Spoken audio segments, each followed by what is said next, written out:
তো আজকে আমাদের ওই প্রাইমারি এবং সেকেন্ডারি মার্কেটের চ্যাপ্টারের বা ক্যাপিটাল মার্কেট ফাইন্যান্সিং চ্যাপ্টারের থার্ড ক্লাস। তো গত ক্লাসে আমরা প্রবলেম C2 থেকে C4 পর্যন্ত আলোচনা করেছিলাম। তো আজকে C5 C6 এই রিলেটেড একটু আনকমন ম্যাথগুলো আমরা সলভ করব। তো আমরা শুরুতেই যাই, আমাদের প্রবলেম C5-এ কি বলছে। তো C5-এর ক্ষেত্রে আমি আগে একটু বলে রাখি যে আমি তো নর্মালি সূত্র দিয়ে বুঝায় কাজ করি। তো এই সূত্রটা তোমরা সূত্র হিসাবে অ্যাড করে নিবা যে net proceeds of public issue. তো আমাদের পাবলিকদের কাছে যদি শেয়ার ইস্যু করা হয় সেক্ষেত্রে নিট টাকা কতটুক থাকবে বা কতটুক পাওয়া যাবে। তো তখন সূত্রটা হবে face value minus flotation cost minus others cost. আর net proceed of private placement, যদি প্রাইভেট প্লেসমেন্টে বা যেগুলো প্রাইভেট জায়গা যেখানে নির্দিষ্ট রিস্ট্রিকশন থাকে সেক্ষেত্রে যদি আমরা কোনো কিছু মাধ্যমে শেয়ার ইস্যু করি সেক্ষেত্রে অপশনটা হবে face value minus others expense. তো দুইটা সূত্র আমরা জানলাম। এখন আমাদের প্রশ্নে কি বলছে সেটাতে যাই। বলছে public offering and private placement বলেই দেওয়া হচ্ছে পাবলিক সেক্টরে আর হচ্ছে প্রাইভেট সেক্টর নিয়ে কাজ। You need to choose between making a public offering and arranging a private placement. In each case the issue involve হচ্ছে 10 লক্ষ টাকা ফেস ভ্যালু অফ হচ্ছে 10 years debt. You have the following data for each. তো এখন যে in case of issue, যদি আমরা 10 লক্ষ টাকা ইস্যু করি 10 বছরের একটা ঋণপত্র, এখান থেকে কিছু তথ্য বলে দেওয়া আছে। যদি আমরা পাবলিক সেক্টরে ইস্যু করি তাহলে সেক্ষেত্রে কি হবে। The interest rate on the ডেপ্ট উড বি হবে 8.5%, অ্যান্ড দ্য ডেপ্ট would be issue at a face value. The underwriting speed would be হচ্ছে 1.5%, and other expense would be হচ্ছে 80,000। তো এক্ষেত্রে এগুলো আমরা জানলাম। এবং প্রাইভেট প্লেসমেন্টের ক্ষেত্রে যদি আমরা এর মাধ্যমে আমরা ইস্যু করি তাহলে the interest rate on the private প্লেসমেন্টে হবে 9%, যেখানে পাবলিক সেক্টরে হয় 8.5%, আর প্রাইভেট সেক্টরে সুদ দিতে হবে 9%। But the total issuing expense would be only হচ্ছে 30,000। ওখানে ছিল 80,000 কিন্তু এখানে হবে কত, 30,000। তো ইনফরমেশনগুলো বুঝলাম। এখন আমাদের কাছে চাইছে কি, রিকোয়ারমেন্ট নাম্বার এ বলছে what the need proceeds of public issue. তাহলে আমরা পাবলিকের কাছে যদি ইস্যু করি তাহলে আমরা ধরো 10 লক্ষ টাকা ঋণপত্র ইস্যু করছি, ঠিক আছে। এটা তো আমাদের এক একটা খরচ আছে। তো খরচের ভিতরে আমাদের প্রথমে বলে দিছে যে 1.5% তো খরচ হবে। তাহলে 10 লক্ষ টাকার 10% করলে যা হবে 10 লক্ষ, শূন্য শূন্য অনেকগুলা দিয়ে দিছে, টাইপ বেশি হয়েছে, যাই হোক। 10 লক্ষ টাকার 1.5%, না 1 কোটি টাকা, 10 লক্ষ না, এটা হচ্ছে 1 কোটি টাকা হবে। 1 কোটি টাকা 1.5% করলে 1.5 লাখ,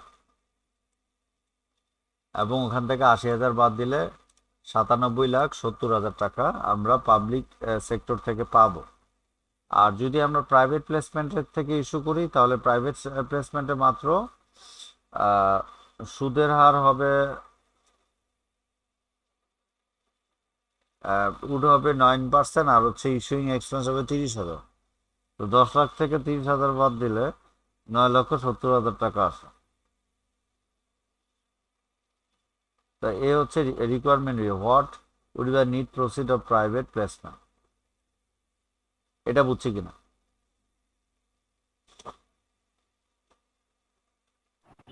জি স্যার। আচ্ছা, স্যার এখানে হচ্ছে ইন্টারেস্ট রেটের কোনো কিছু আসবে না।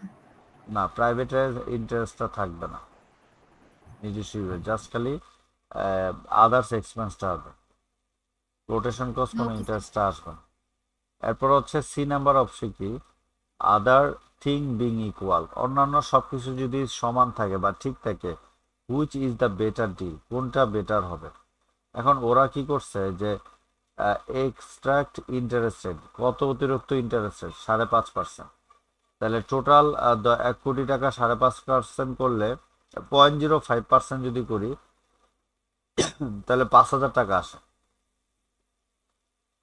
এখন এটা নিয়ে কোনো ডিসিশনটা এখানে আসে নাই।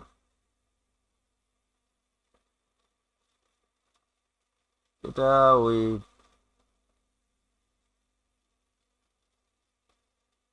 তো আসে নাই, নিচে কি আছে অনেক সময় নিচে,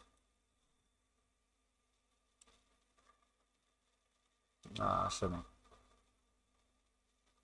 আচ্ছা সি নাম্বার অপশনটা আপাতত থাক, আমরা এ আর বি করছি এই পর্যন্ত থাক, বাট সি এর এখানে কাজ সিদ্ধান্ত সহকারে দেওয়া নাই। ইন্টারেস্টটাকে কম্প্যারিজন করে সেই ইন্টারেস্ট টাকার বর্তমান মূল্য বের করছে। তো বর্তমান মূল্য নিয়ে এখানে আরেকটু কাজ আছে, সেই কাজটা নাই। তো ঠিক আছে, আপাতত আমরা সি নাম্বার অপশনটা পরে দেখি। এখন আমরা C6-এ চলে যাই। C6-এ বলছে যে digital company has just gone public under a firm commitment agreement. Digital receive হচ্ছে 15.05 ফর ইচ অফ হচ্ছে 50 lakh share sold. The initial offering price was ছিল 16 টাকা per share and stock rose বেড়েছিল 19.5 টাকা per share in the first few minutes of trading. কিছু সময়ের পরেই তাদের শেয়ারটা বেড়ে গেছে। ডিজিটাল পেড হচ্ছে 8 লাখ টাকা in direct legal and other cost হচ্ছে 2,50,000 টাকা ইনডাইরেক্ট কস্ট। এখন রিকোয়ারমেন্টটা আমাদের কাছে কি চেয়েছে, রিকোয়ারমেন্টে option number 1, net amount of fund raised. তো আমরা net amount of fund raise যদি আমরা অ্যাপ্লাই করি তাহলে আমাদের এখানে এগুলোও কিছু নতুন সূত্র, হ্যাঁ, number of share into P0 minus হচ্ছে কি কস্ট। তাহলে এগুলো একটু অ্যাড করে নিও, ওগুলো আমাদের শুরুর যে আমি সূত্র দেখায় নিছি ওখানে এগুলা নাই।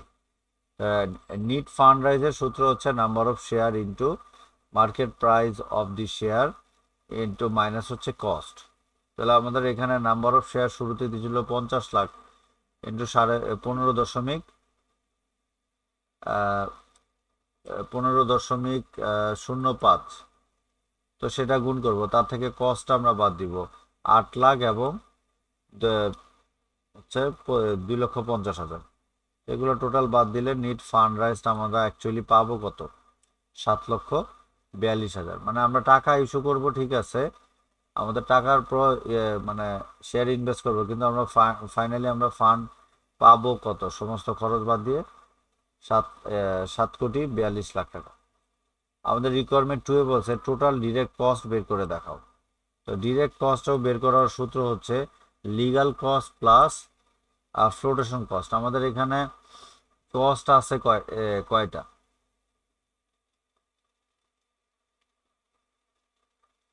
তো লিগাল কস্ট হচ্ছে যেটা ডিজিটাল পে, এই যে ডিরেক্ট লিগাল কস্ট, আর আদার কস্টটা হচ্ছে আমাদের ফ্লোটেশন কস্ট। তো আদার কস্টও ফ্লোটেশন কস্টটা হচ্ছে ওই 16 লাখ অফারিং 16 টাকার জায়গায় 15.5। তা ফ্লোটেশন কস্টটা হবে 50 লাখ শেয়ারের 47,50,000। তো সেটা যদি আমরা যোগ করি টোটাল ডিরেক্ট কস্ট আমরা পেয়ে যাব। ইনডাইরেক্ট কস্ট মানে বাইরের যে খরচটা সেটা, দেখো বাইরের খরচ এখানে হচ্ছে 2.5 লাখ টাকা, সেটা তো আসবেই। সাথে প্রাইস রোজ, যত টাকার শেয়ার বাড়ে, মানে কোম্পানির বাইরে যেহেতু শেয়ার বাড়ে, এটা কিন্তু কোম্পানির জন্য একটা ব্যয়।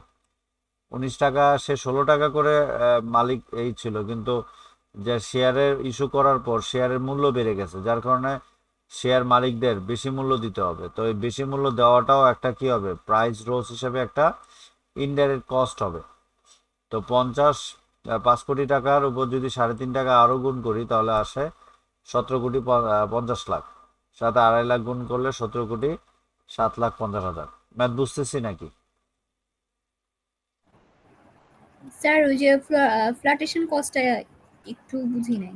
আচ্ছা, ফ্লোটেশন কস্টটা বোঝানো হচ্ছে এই যে ধরো তোমার লিগ্যাল কস্ট তো যেগুলো একবারে মুখ্য ব্যয় যেটাকে বলে, মানে বড় করে নি, বেশিও বড় করা যাবে। আচ্ছা, এতটুকু রাখি।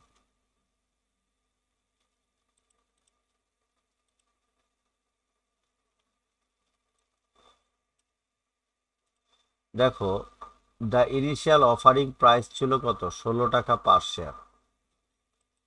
কিন্তু তারপরে সে রিসিভ করছিল 15 টাকা 05 পয়সা ফর ইচ। সে অফার করছে পাবলিকদের কত করে? 16 টাকা 5 পয়সা। তাহলে অতিরিক্ত কত টাকা করে আবার তাদেরকে দিতে হচ্ছে? 95 পয়সা করে না? হ্যাঁ স্যার। তাহলে এই 95 পয়সা কিন্তু প্রতি শেয়ার প্রতি দিতে হচ্ছে। একটা তো লিগ্যাল কস্ট তার আছেই, সাথে শেয়ারে সে তার ছিল 15 টাকা 05 পয়সা অনুযায়ী হয়। সেক্ষেত্রে সে উল্টা পাবলিকরে বলছে আপনারা 16 টাকা করে মানে আপনাদেরকে আমরা দিব। তো অফারিংয়ে যখন 16 টাকা করে দেওয়া হবে, তো তখন আরও 95 পয়সা করে বেশি দেওয়া হচ্ছে। তাহলে এতে করে আগের লিগালে 8 লাখ, সাথে নতুন করে 47,50,000 যোগ করলে টোটাল ডিরেক্ট কস্ট আসছে 55,50,000। আর ইনডাইরেক্ট কস্ট হচ্ছে বহির্ভূত খরচ। ইনডাইরেক্ট খরচ বলতে এই যে আদার্স কস্টকে বোঝায়, যে 2.5 লাখ সেটা আনবো। আর তারপর হচ্ছে প্রাইস রোজ। তো প্রাইস আগে ছিল, সে অফার করছে 16 টাকা, পরে দেখা গেছে আরো শেয়ারের মূল্য বেড়ে গেছে, তো সেই টাকাও তো মানুষকে দিতে হবে 3.5 টাকা করে। তো সেটা আর এটা যোগ করলে সেটাকে বলবো কি আমরা? Indirect cost. এখন বুঝছি কিনা? হ্যাঁ স্যার। আর টোটাল কস্ট বলতে বোঝায় ডিরেক্ট কস্ট এবং ইনডাইরেক্ট কস্ট দুইটাকে যোগ করা। তো ডিরেক্ট কস্ট টোটাল হচ্ছে 55,50,000, আর ইনডাইরেক্ট কস্ট হচ্ছে 17,75,00,000। তাহলে টোটাল 2,33,00,000 হবে দুইটার যোগ, direct cost and indirect cost. এখন বুঝছি কিনা? জি স্যার। লাস্ট আমাদের বলছে পার্সেন্টেজ অফ ফ্লোটেশন কস্ট। তো ফ্লোটেশন কস্টটা মূলত টোটাল কস্টের উপর ধরা হয়। তাহলে এই মাত্র 2,33,00,000 টাকা আমরা টোটাল কস্ট বা নিট ফান্ড রাইজ, তো এটা আমরা অ্যাপ্লাই করে ইন্টু 100 দিলে আমরা 31.04% আমরা পাবো। এটা বুঝছি তো নাকি? স্যার উপরেরটা যে ফ্লোটেশন কস্ট আর নিচে আরেকটা ফ্লোটেশন কস্ট, দুইটার মধ্যে ডিফারেন্স কি? একটা হচ্ছে একটা ফ্লোটেশন কস্ট হচ্ছে ডিরেক্ট কস্টের সাথে, আর একটা flotation percentage of flotation cost, এটা পার্সেন্টেজ অফ টোটাল কস্টটাই ধরা হয়। ঠিক আছে, ফান্ড রাইজের সাথে টোটাল টোটাল কস্টটাই, এটা ফ্লোটেশন কস্ট। ওরা ওইটা দিলে ভালো হইতো মেবি। এখন টোটাল ফান্ড রাইজের উপর ধরা হয়েছে, তারা কি করছে? টোটাল কস্টের উপর ধরছে। আচ্ছা, তোমরা এটা টোটাল কস্ট বানাই নিও, ফ্লোটেশন কস্টটা কেটে দিয়ে টোটালি বানাও। ঠিক আছে, এই যে দেখো এখানে আবার টোটাল কস্টই দিছে, দেখছো? এখানে আবার ঠিকই জি করছে স্যার। Total cost. তার মানে এখানে পার্সেন্টেজ অফ টোটাল কস্ট, এখানে ফ্লোটেশন কস্ট হবে না, percentage of total cost. Typing mistake, হ্যাঁ। তাহলে আমরা এটাও বুঝলাম। প্রবলেম সি7 তো আলোচনা করছি মনে হয় গত ক্লাসে, তাই না? নাকি জি। ওই যে শেয়ার হোল্ডারদের মালিকানা নিয়ে। আচ্ছা, এবার আসি আরেকটা নতুন পদ্ধতি, সি9। এটা করলে মোটামুটি চ্যাপ্টারটা অনেকটা শেষ হয়ে যাবে।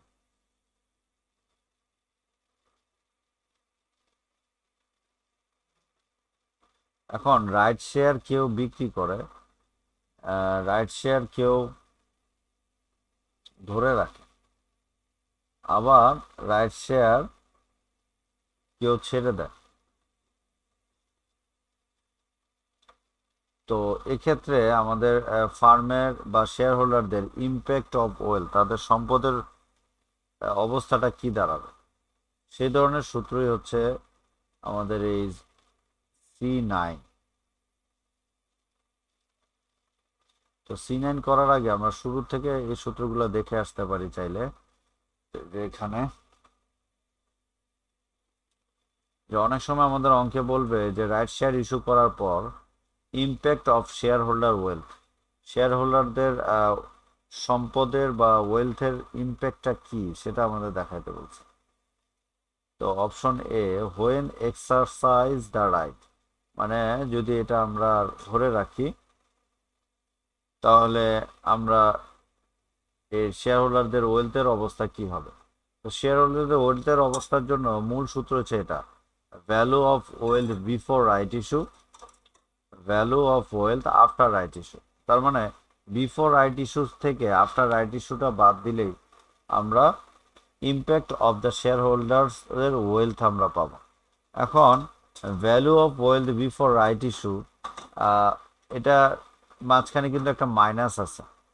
তার মানে ভ্যালু অফ ওয়েলথ হচ্ছে P0 into number of rights, আর value of wealth after right issue সেটা সূত্র হচ্ছে আবার এটা PX into number of rights. PX মানে এক্স রাইটস প্রাইস অফ এর শেয়ার, যেটা আমরা উপরে আমরা বের করছিলাম এই যে প্রবলেম 9, সূত্র number 9, x rights price of A share. তো সেটা আমরা এখানে আমরা দিব। তো এটা হচ্ছে PX into number of rights plus value of right into number of rights. এটা হচ্ছে যদি আমরা রাইট শেয়ারটা ধরে রাখি, যদি রাইট শেয়ারটা আমরা বিক্রি করে দিই তাহলে কি হবে। রাইট শেয়ারটা যদি বিক্রি করে দিই সূত্রটা হবে প্রথম option, value of rights PX into N+1 minus হচ্ছে কি সাবস্ক্রিপশন প্রাইস। এখন এই অপশনটা এরকম থাকবে, এরপর হচ্ছে does not exercise the rights, তাহলে তখন আমরা এই সূত্রটা দিব P0 into N minus N into PX, মানে জাস্ট পরের অংশ P0 যেমন এখানে P0 ইন্টু N, এখানেও P0 into N number of rights, আর minus number of rights into PX। এখন ক্লিয়ার কিনা?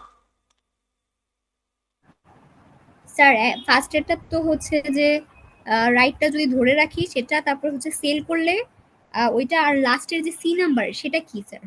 সেটা হচ্ছে যে when does does not not exercise right. Exercise, যদি আমরা এটা ছেড়ে দিই, এটা হচ্ছে বিক্রি করে দেওয়া, এটা হচ্ছে বাদ করে দেওয়া। তো ছেড়ে দিলে আমরা এই সূত্রটা দিব P0 into number of rights minus N into PX, আর সেলস করলে আমরা উপরেরটা দিব PX into N+1 minus subscription cost. এখন আমরা ম্যাথে যাই, 9 নম্বর ম্যাথে গেলে বুঝবো আরো।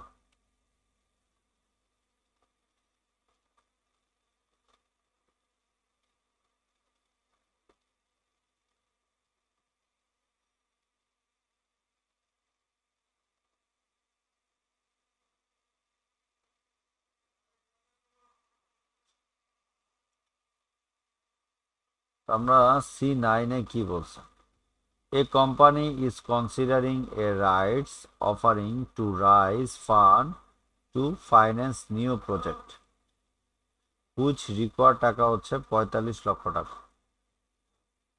তো তাদের রিকোয়ার্ড ফান্ড 45 লক্ষ টাকা লাগবে বা ফান্ড রাইজের কথা এখানে বলা আছে। The flotation cost will be হচ্ছে 10% of fund rise. The company currently has হচ্ছে 20 লক্ষ টাকা, 20 লক্ষ shares outstanding, and current market price of it share is হচ্ছে 100। The subscription price has been fixed at হচ্ছে 50 টাকা পার শেয়ার। এখন requirement number 1, how many share should be sold to rise the funds required for financing the new project. তো new প্রজেক্টটা যদি আমাদের how many share should be sold fund, তো আমরা new share আমরা অ্যাপ্লাই করব। তো আমরা এটা সূত্র তো আমরা জানি, গত ক্লাসগুলোতেও করছি, হচ্ছে ফান্ড রাইজ ভাগ হচ্ছে কি সাবস্ক্রিপশন প্রাইস, আর যদি ফ্লোটেশন কস্ট থাকে সেটা আমরা বাদ দিয়ে নিব 1 মাইনাস ফ্লোটেশন কস্ট। তো ফান্ড রাইস আমাদের 45 লক্ষ টাকা, সাবস্ক্রিপশন প্রাইস ছিল 50, ফ্লোটেশন কস্ট ছিল অঙ্কে 10%। তারপর আমরা দেখাই নিই এই যে ফ্লোটেশন কস্ট। তার মানে আমরা রিকোয়ারমেন্ট নাম্বার 1 ডান। রিকোয়ারমেন্ট 2 বলছে যে how many rights are required to buy one new share, number of rights চাইছে, তো আমাদের আগের নিয়মের মতোই।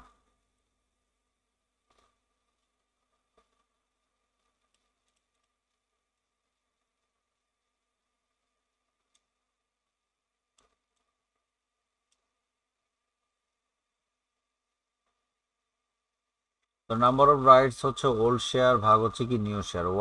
ওল্ড শেয়ার আমাদের আগে থেকে ছিল কত, 20 লাখ, আর নিউ শেয়ার এখানে আমরা বের করলাম 10 লাখ। তো 10 লাখটা যারা ভাগ করলে সমান সমান হচ্ছে 2 আসছে। এরপর আমাদের রিকোয়ারমেন্ট 3-তে কি চাইছে, what is the value of one right, মানে ভ্যালু অফ এ রাইট। তো ওয়ান রাইট বা এ রাইট, দ্য ভ্যালু অফ রাইটসের সূত্র P0 মাইনাস সাবস্ক্রিপশন প্রাইস ভাগ হচ্ছে n+1। তো সাবস্ক্রিপশন প্রাইস তো আমরা অঙ্কে অলরেডি জানি 50 টাকা ভাগ n+1। তো নাম্বার অফ রাইটস আমরা 2 নম্বরে বের করছি হচ্ছে 2, তাহলে আমরা n এর মান নাম্বার অফ রাইটস 2 দিব, মান বসায় দিলে 16.67। তো এটা পর্যন্ত আমাদের সমস্যা নেই।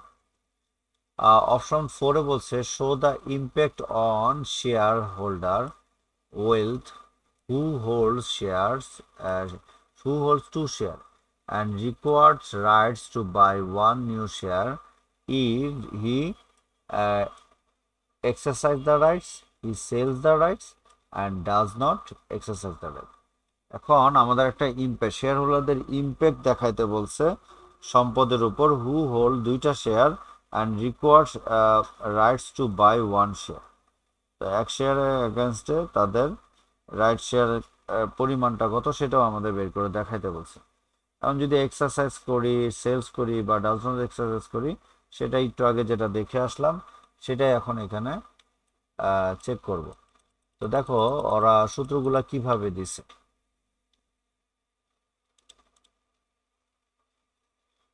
তো প্রথমে এগুলো করতে গেলে আমাদের উপরের 1 থেকে 3-এর ইনফরমেশনগুলো সাহায্য লাগবে, যে impact of share holder wealth, এটা আমরা লিখে নেব। তো হোয়েন এক্সারসাইজ দ্য রাইটস, তো একটু আগে আমরা দেখে আসছিলাম সূত্রটা, value of wealth before right issue minus value of wealth after right issue.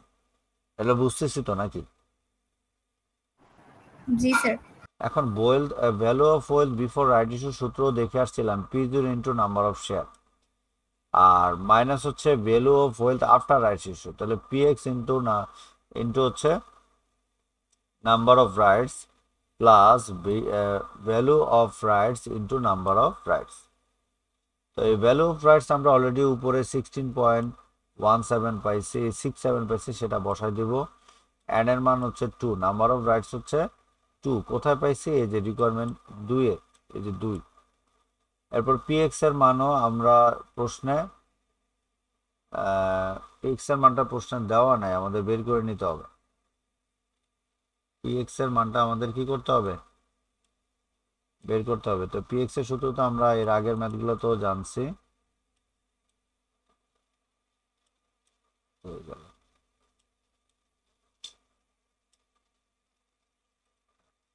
PX এর সূত্র হচ্ছে যে এটা P0 into n plus subscription plus ভাগ হচ্ছে কি n+1। এই মানটা অ্যাপ্লাই করলে আমাদের অঙ্কের ওই রেজাল্টটাই চলে আসবে।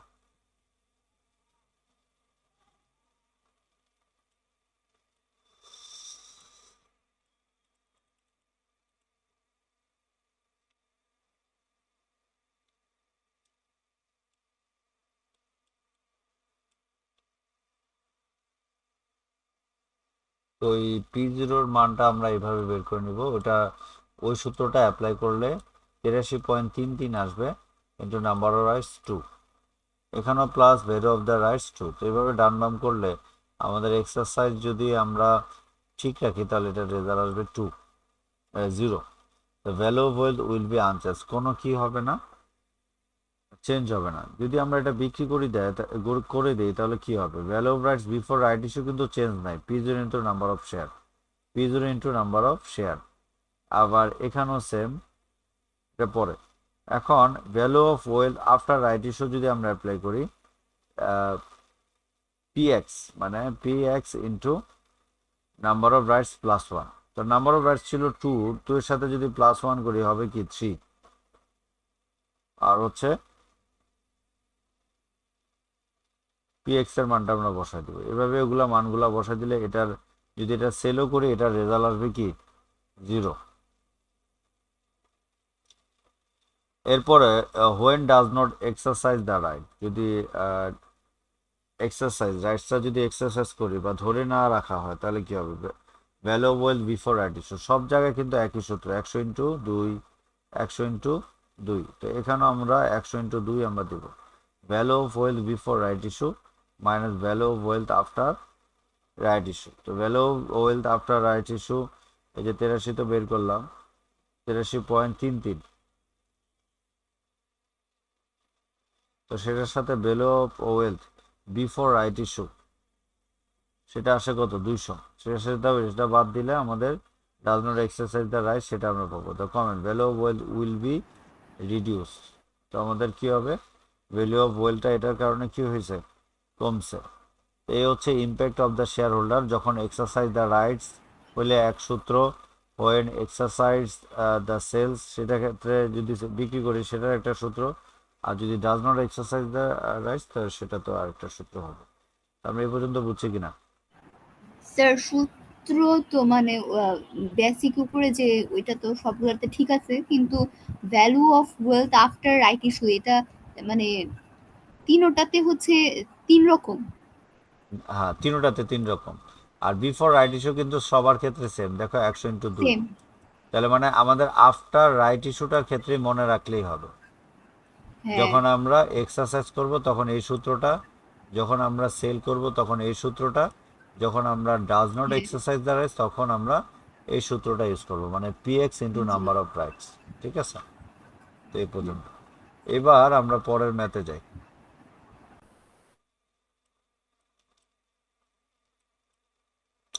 প্রবলেম C10, এটাও খুবই ইম্পর্ট্যান্ট একটা ম্যাথ, সেম ক্যাটাগরির ম্যাথ। এখন কি স্যার বল, পরীক্ষায় আমাদের মেইন পরীক্ষায় আসলে হচ্ছে এই টাইপের কোশ্চেন থেকেই আসবে না? এইটা বিং আসবে, বোর্ডেও আসবে, তোমাদের ইনকোর্সেও। ইনকোর্স কি শেষ? না স্যার, ইন কোর্স 6 তারিখে। এই চ্যাপ্টারটা দিছে, আমি আর কি দেখছি, রাধা আমাকে সিলেবাস দিছে, তো এই কারণে এই চ্যাপ্টারটা আমি পড়াই দিচ্ছি। আশা করি এটা থেকে ম্যাডামরা একদম হুবহু সেম রিলেটেড কোশ্চেন তোমাদেরকে করবে। আচ্ছা, এখন আসো আবার problem C10। Messi own 5 share of magic tricks corporations common stock. Market value of the stock is হচ্ছে 60 টাকা। মেসি অলসো হ্যাভ হচ্ছে 48 টাকা cash. He has just receive word of a right offering. Right offering একটা award সে receive করছে। One new share of a stock can be purchase at a 48 টাকা for each 5 share. 5টা শেয়ারের এগেনস্টে তারা একটা করে শেয়ার 48 টাকা করে কিনতে পারবে। Currently own based on the 5 rights. তো বর্তমানে এই নাম্বার অফ রাইটসের পরিমাণটা হবে কত, 5টা রাইটস। এখন আমাদের what is the value of the right, যদি আমরা ভ্যালু অফ দ্য রাইটস আমরা বের করতে চাই, তো ভ্যালু অফ রাইট অফ এ শেয়ারের সূত্র P0 into minus subscription price ভাগ 1 n+1, যেটা আমরা প্রিভিয়াস ক্লাসেও আমরা এই সূত্রগুলো দেখছি। তো এগুলো আমরা মানগুলো বসাই দিব, ফ্রেশ করে মান বসাবো এবং অ্যামাউন্টগুলোও বসাবো। তাহলে P0-র মান কত মার্কেটে, এই যে market value of the stock হচ্ছে কত 60 টাকা, এই জন্য এই যে 60 টাকা নিয়ে আসছি। তারপর হচ্ছে কি সাবস্ক্রিপশন প্রাইস, তো সাবস্ক্রিপশন প্রাইস হচ্ছে 48 টাকা, সেটাও আমরা বসাবো। আর ভাগ হচ্ছে নাম্বার অফ রাইটস প্লাস 1। তো মান বসাই দিলে আমরা 2 আমাদের রেজাল্ট আসবে। এবার আসো রিকোয়ারমেন্ট বি এর পালা, যে what is the value of the after rights per share. তো আফটার রাইটস পার শেয়ার যদি আমরা অ্যাপ্লাই করি, ওয়েবসাইটস আফটার পার শেয়ার, তাহলে পিএক্স এক্স রাইটস প্রাইস হবে আর কি, সূত্রটা টাইপিংটা মিস্টেক হয়েছে। Value of rights after rights issue.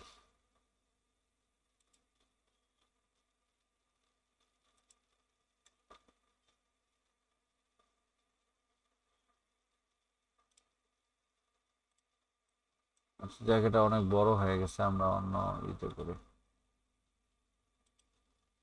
তাহলে আমরা ভ্যালু অফ রাইটস টা তো বুঝলাম। After rights issue per share, the value of the rights issue per share, ex rights price আমরা বের করবো, এই সূত্রটা আমরা জানি। এরপরে what is the value of Massey's portfolio before the rights offering. তো রাইট অফারিং করলে তো ম্যাসিস পোর্টফোলিওটা কি দাঁড়াবে? তো বিফোর পোর্টফোলিও মানে হচ্ছে নাম্বার অফ শেয়ার প্লাস হচ্ছে price of the share plus হচ্ছে ক্যাশ। তো নাম্বার অফ শেয়ার হচ্ছে প্রাইস হচ্ছে 60 টাকা করে, এই যে আমাদের অঙ্কের শুরুতেই বলা হচ্ছে মার্কেট ভ্যালু 60 ইন্টু P0 হচ্ছে নাম্বার অফ শেয়ার, 5টা শেয়ার এগেনস্টটা, এই যে 5টা শেয়ার এগেনস্টটা এটা হবে, প্লাস হচ্ছে ক্যাশ। তাহলে বিফোর রাইট ইস্যু হোল্ড করলে কোম্পানির এই এই পরিমাণ থাকবে হচ্ছে রিকোয়ারমেন্ট সি হচ্ছে what is the value of the message portfolio before right offering. তো before right offering before rights পোর্টফোলিওর পরিমাণটা আমরা পেলাম। ডিতে বলছে what is the value of message portfolio if he participants in right offering.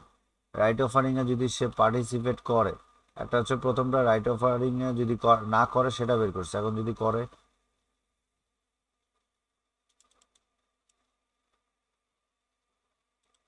তো if the exercise right, তাহলে ওয়েলথের পরিমাণ P x into N x, সেটা তো জানি। আর সরাসরি ওয়েলথের পরিমাণটা পরের অংশটুকু আমরা যোগ করে দিব, ক্যাশ থাকলে ক্যাশ, এই সূত্র যে আমরা উপরে অ্যাপ্লাই করছি অলরেডি, এই যে এই সূত্রটা when sells the right, right share যদি আমরা সেল করি তখন কি আসবে?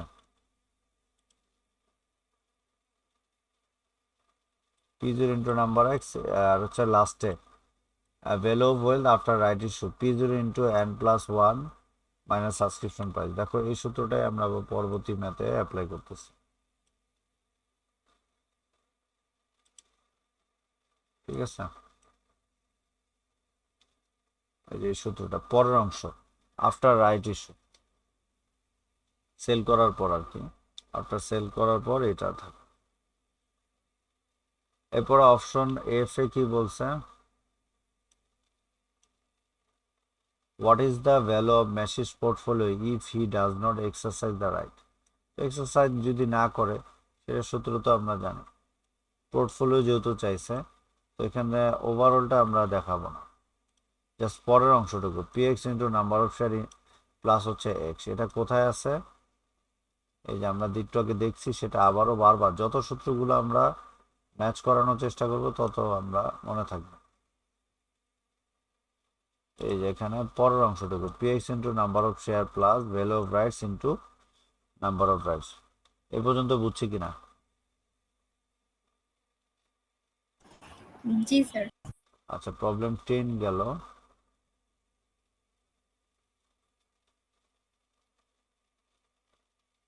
প্রবলেম 11 একদম পারবা, ইজি। অলরেডি স্ক্রিনে দেখতেই পাচ্ছি, সেম এই সূত্র আমরা আগের ম্যাথগুলোতে করছি। প্রবলেম 12 একই মতো আমরা সেম এভাবে আমরা কাজ করব, সূত্র আমরা অলরেডি স্ক্রিনে দেখতে পাচ্ছি, এগুলো আমরা পারি। প্রবলেম 13 এটাও আমরা পারবো। প্রবলেম 14 এটাও আমরা পারবো, সেম। আর প্রবলেম 15 এটাও সেম। আশা করি এই চ্যাপ্টারটা আমি ক্লোজ করে দিতে পারি আজকেই। তবে তোমরা প্রবলেম C15 পর্যন্ত দেখে ফেলো, তো নেক্সট আমরা নতুন চ্যাপ্টার শুরু করবো। আজকে এই পর্যন্তই, আল্লাহ হাফেজ। ওকে স্যার, আসসালামু আলাইকুম। ওয়ালাইকুম আসসালাম।